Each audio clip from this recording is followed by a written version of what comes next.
And yes, it totally started from like wanting to solve my own experience.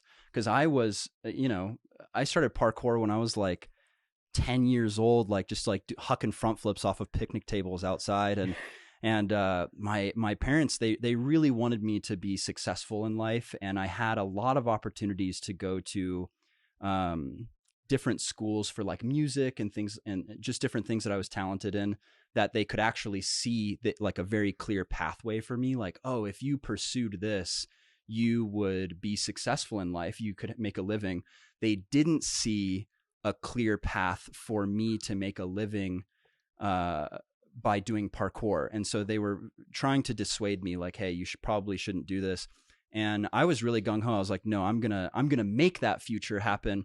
And so I started like a lot of coaches did, which was in the corner of a gymnastics facility. And I very distinctly remember one experience that I'll share where I had accepted this job offer. And it was like a dream come true to go down to San Diego and work with Paul White-Cotton, someone that I mega looked up to, still do, such an incredible person. Mm-hmm. And I had the opportunity to work with him with his parkour program in this massive gymnastics facility. It was 15,000 square feet. Yeah. Huge facility, had 3 spring floors, a tumble track, a rod floor, foam pits, 4 trampolines, like massive. And I very quickly discovered that being an athlete and being a coach are 2 very distinct things. Just because I know how to butterfly twist, doesn't mean that I can articulate that to someone. And so I got burnt out really fast. And Paul ended up breaking his neck in the foam pit. He was doing like a quadruple front flip and he landed on his neck in the foam pit, broke it. He was out for like 6 to 8 months. And then suddenly I went from being like an assistant coach to the head of the program. And I had to get really good, really fast at coaching. I went down to the San Diego Public Library and I took out every single book that I could find about how to articulate, how to guide someone to discovering something for themselves. And I found some really great resources there, but I also got burnt out so fast. And I had this experience once where I had just clocked out from a shift and I was really tired. It was the end of my week. And I'm like sitting there, just like exhausted. My body's exhausted. My mind's exhausted. I'm like super malnourished. I haven't eaten. And this kid comes up to me and he's super excited. He's like, hey, can you come work with me on like this front half? I really need help. I can't figure out how to. And I just like looked at him and I was like, hey, I'm actually not on the clock right now. If you could go find like another coach that's out on the floor, they'll help you.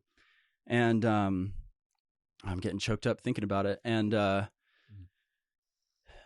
he looked so defeated in that moment. And he like walked away and I didn't think too much of it. But I went home later that night and I checked my Instagram and this kid had liked every single post of my Instagram. And it was clear that he did this like before he came in, and I was like someone that he like looked up to.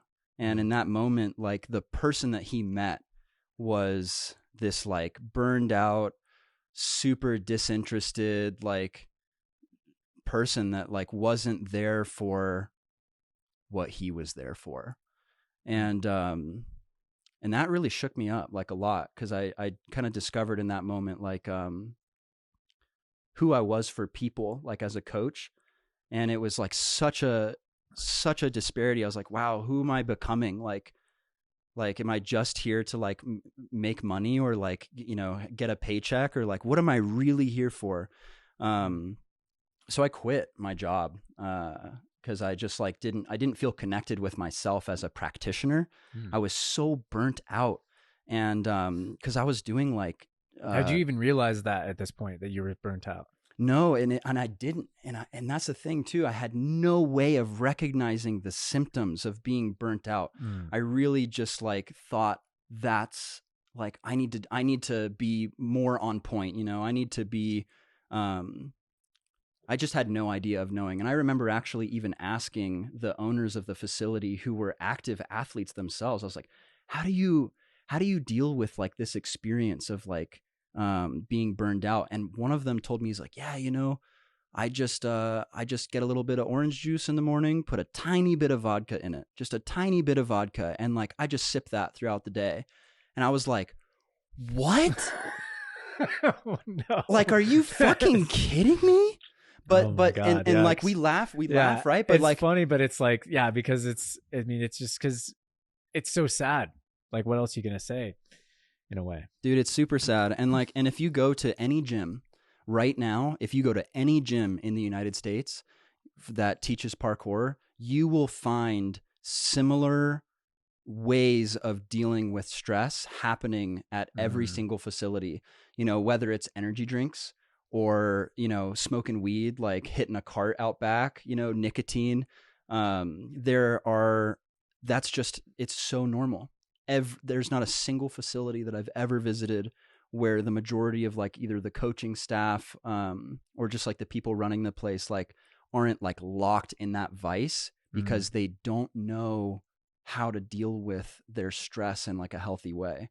And so when I said earlier that like Motion Mentors was developed out of like necessity, that's the necessity, like in a big way, because there is a way to create coaching as a sustainable practice, as something that like fulfills you and energizes you and doesn't like take so much from you that you're left in these like anxious, burned out states, you know? So, and I'm like preaching to the any parkour coach will tell you about that experience. I can testify. I mean, my tenure in parkour coaching was short-lived because of the burnout was so immediate. I was just like, this is completely unsustainable. And like you have just reiterated, there, as far as I could tell, there was no way to cope with this other than just, I need to be out of this. I don't see a future in this. And it's really sad because this is where the rubber meets the road. And this is like where the growth happens, is in these relationships, like you're saying, with these students that are excited and their coach. And, you know, just that one moment, I mean, it is a poignant moment for sure, where this person come up to you and you never know who you're going to meet and where you're going to meet them on the road. And that can be a life lesson for him too. And I'm sure that he's fine and he learned a lot, but it's also just like, I love how powerful it is. I love how passionate you are about it, because if we are serious about growing the sport, and if we are serious about, you know, what we all talk about, wanting it to be bigger and stuff, then we can't just lean on the coaches and like in the way that, you know, Karl Marx describes as like I'm not a deep You're not a philosopher. communist? I'm not a communist. I mean, maybe I am. I don't know. I literally don't. I know too little about it to even say. Yeah. But I would, you know what I mean? Like, Yeah. This is like the squeezing of the working class. It is. That's happening in the parkour industry, and it's just, it's indicative of a whole societal problem. Even it's not it's very specific to parkour, and is also completely universal.